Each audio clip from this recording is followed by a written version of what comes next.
Hi guys, welcome back to Stagro Farms. My name is Tochukwu. This is our plantain orchard. But we kind of discovered something. If you look closely, you will understand that here is kind of a low elevation. Over there is high. So in that case, we experienced serious flooding, and the flow of water was actually moving to one direction. Over there is our pomegranate, pink pomegranate, and these are warisasuma. Over there is our sweet sap down there, and our sasap. So we kind of noticed that the inflow of water and the outflow was actually going one direction from this point down to that point where we have our compost. Let me take it closely. So over here is our compost. So the water was flowing down. If you look, you will see. So our compost was actually flooded. You can see there was actually a pond of water that has actually dried up, and over there that's the line of the flood. You can see the line on the wall. So I wanted to actually control the flood by putting back this elevation, stopping the water from here. I want to stop the inflow from here. If you look close, you see that I kind of step it down here to that edge. So we want to put some heap of sand over here to actually bring the elevation up, so the water flowing down there will be evenly distributed, at least, so not like going to one direction again. So if you look closely, we see that we are actually stepping down this elevation from here down to that place. So we are pushing this sand over there so that we have even ground, we have even elevation from here. If you look closely, you see that we stepped it down from here to that fence. You can see we stepped it down. So here this orchard will have an even ground, while here will also have even ground. So that is what we're trying to do.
All right, I want us to actually take a general knowledge of our farm. This is a plantain orchard, as you can see. So I want us to take a general knowledge today, what you should do and what you should not do in terms of plantain farming or banana farming, the do's and the don'ts, and how you can actually take care of your farm to get the best yield. Some of the secrets I'm going to be sharing with you, some of the secrets you should know if you are planning on going into plantain farming or banana farming. Our plantain is actually 3 months old, and we have a variety known as elephant giant plantain variety. It has a good market value as well, and it's going to give you the best yield if you take care of them pretty well. So, and some of us plant our plantains or our bananas and we leave them to actually perform magic, but it's not so. I'm going to teach you the secret how you can actually get the best out of your plantain today. So, and again, we adopted 6 feet by 6 feet. Over there is actually 6 feet by 6 feet. and we kind of do that row by row. Okay, don't want to actually hurt my purple. Okay, can actually see.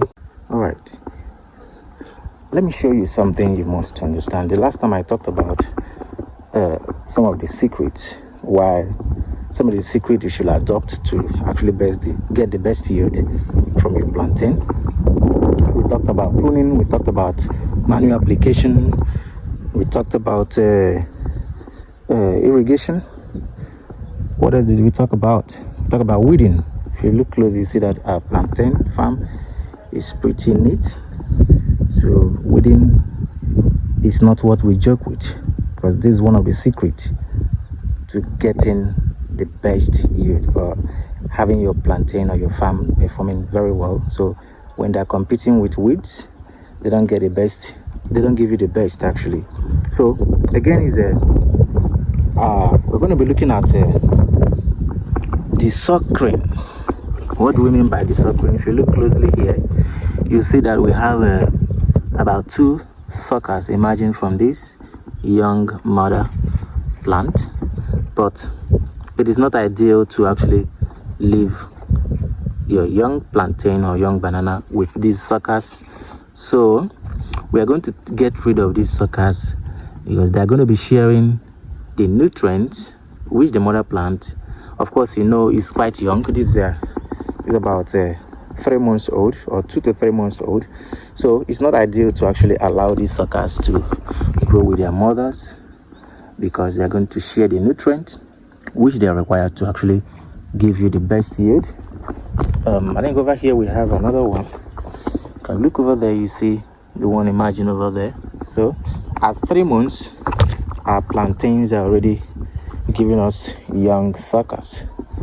Mind you, when they come of age, probably like I said in my last video, you can actually start allowing these suckers to emerge from probably 5-6 months. At that moment, your plantains are okay, because we talked about okay, let's look at it this way. Because you want your plantains to actually keep producing, so you don't want to leave just one plantain. And as much as we are leaving just one at this moment, you don't want to fully leave them to grow alone. At some point, you have to allow their daughters to emerge, the suckers to emerge, the young suckers to emerge, so as to replace the mother plant when they are cut off. So probably at 7-8 months, the mother plant is actually producing. So you need a replacement, and those suckers are going to replace them. So at probably 5 months or 4 months, you should allow the suckers to emerge. Don't allow the suckers to emerge at 2-3 months. They're going to share those nutrients. So the best time to allow your plantain suckers to emerge for replacement is actually probably from 5-6 months. So when you cut off your mother plant after production, the suckers will replenish the farm, and you can as well sell your suckers. You can as well sell your suckers to make money. Okay, we have young sucker here, over here. Can you actually see here? So it's ideal you understand. So mind you, we are talking about the general knowledge of our farm.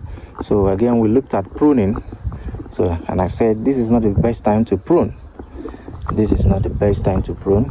You can allow them get to 4 months, then you get rid of those leaves at the base. You can see these ones are old, but don't prune. You can as well see over here, old. Don't prune. You can actually prune them at this moment only when they are dried up. So probably when next we come, we shall get rid of this. Distorted leaf. Likewise over here, we're going to be taking them off in our next visit. So what else are we not looking at? Okay, let's also lay some emphasis on manure application. the soil fertility also determines how well your plantain or how well your crops are going to do. And we have a very rich soil over here. You can see how our plantains are looking.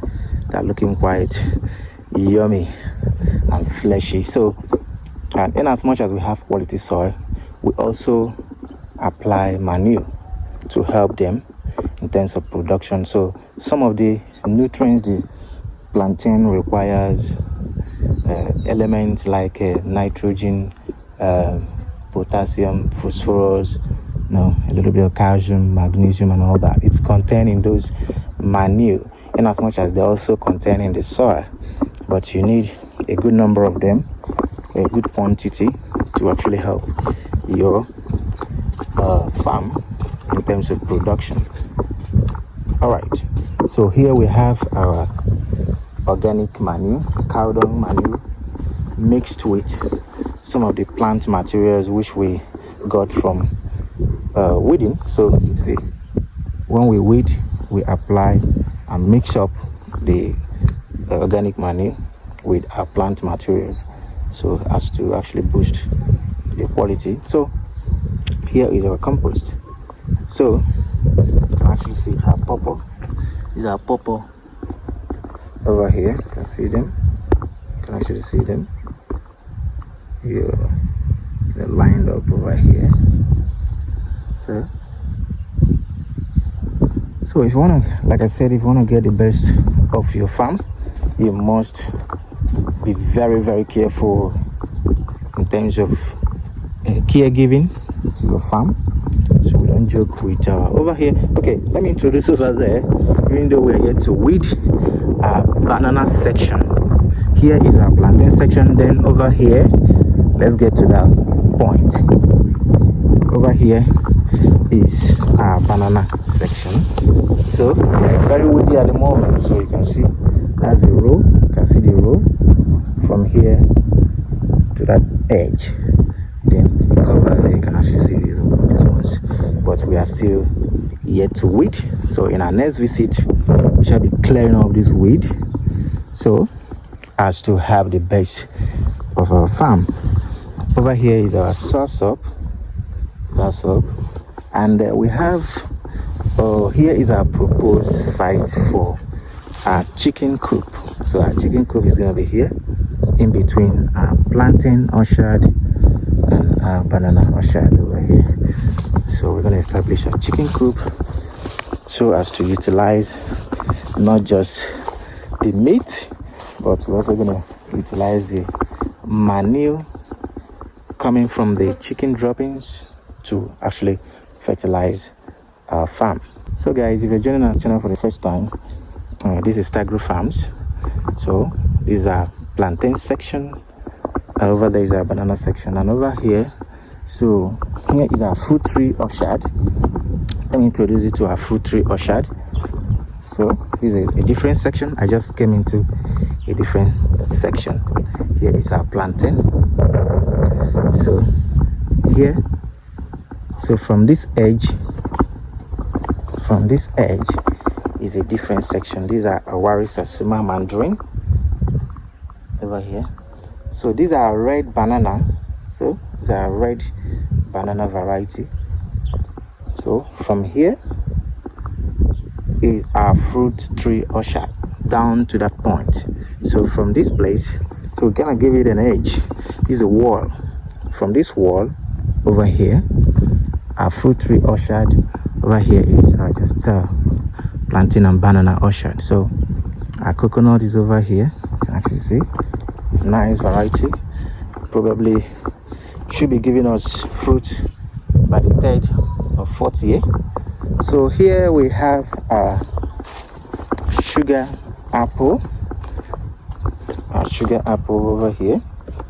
You can actually see.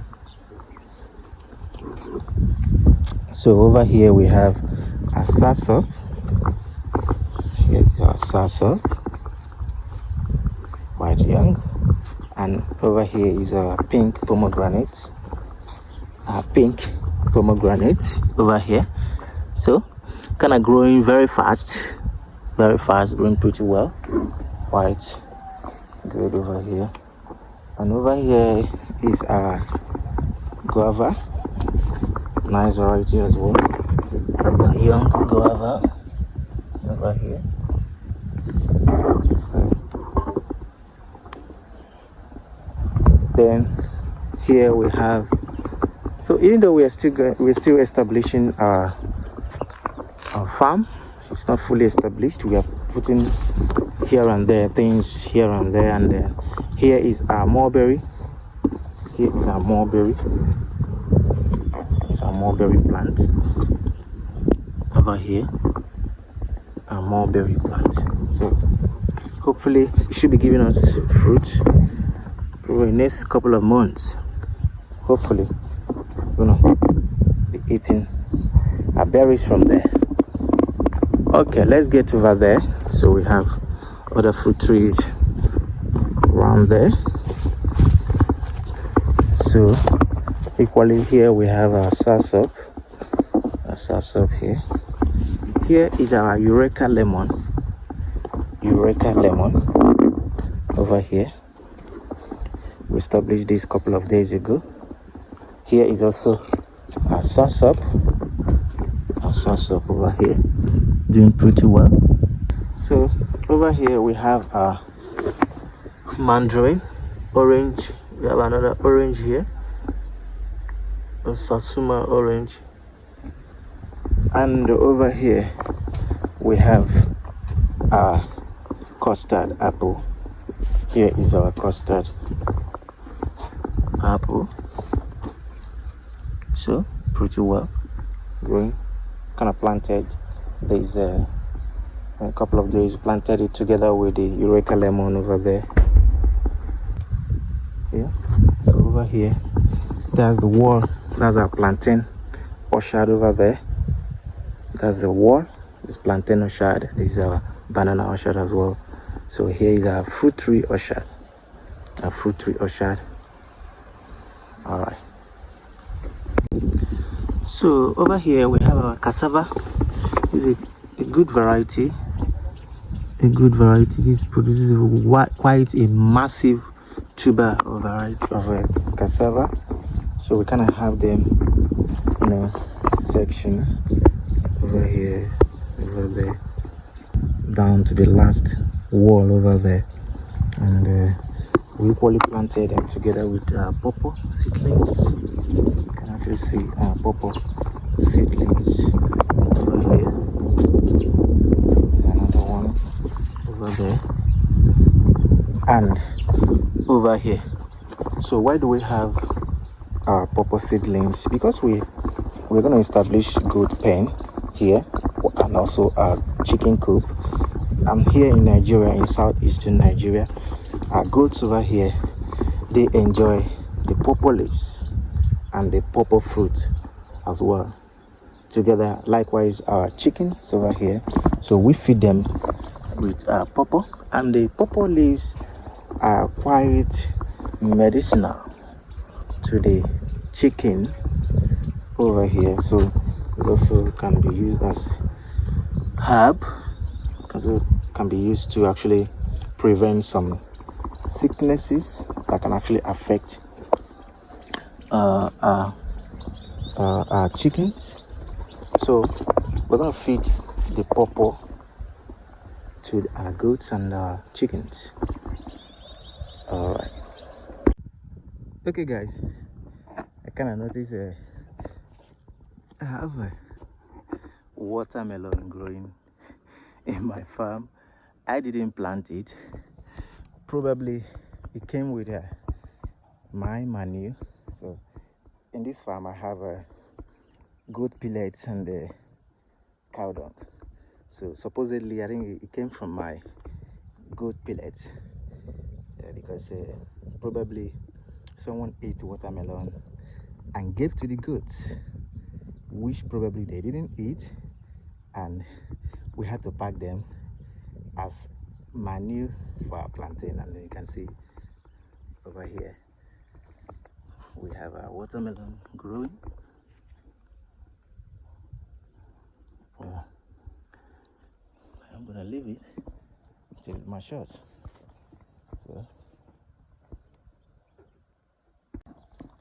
So in addition, let's look at pest control. I think we kind of skip that the last time we were talking about how you can actually generally take care of your plantain or your banana. If you look here, you will see some distortions here. This is actually caused by the caterpillar, which you can actually control using wood ash. You can actually control this using wood ash. This is a natural organic pest control. You can actually use that method, organic method, so to control this. So let's find the caterpillar. Trust me, it's going to be hiding somewhere, but we're going to find them or find it. Oh la la, yeah, my God, it's relaxing. So if you allow them to thrive, they're going to eat the whole of this. They're going to eat it down, and thereby limiting the growth rate of your plantain or your banana. So let's get rid of them. Let's get rid of it. Hopefully this is the only one here. Okay, so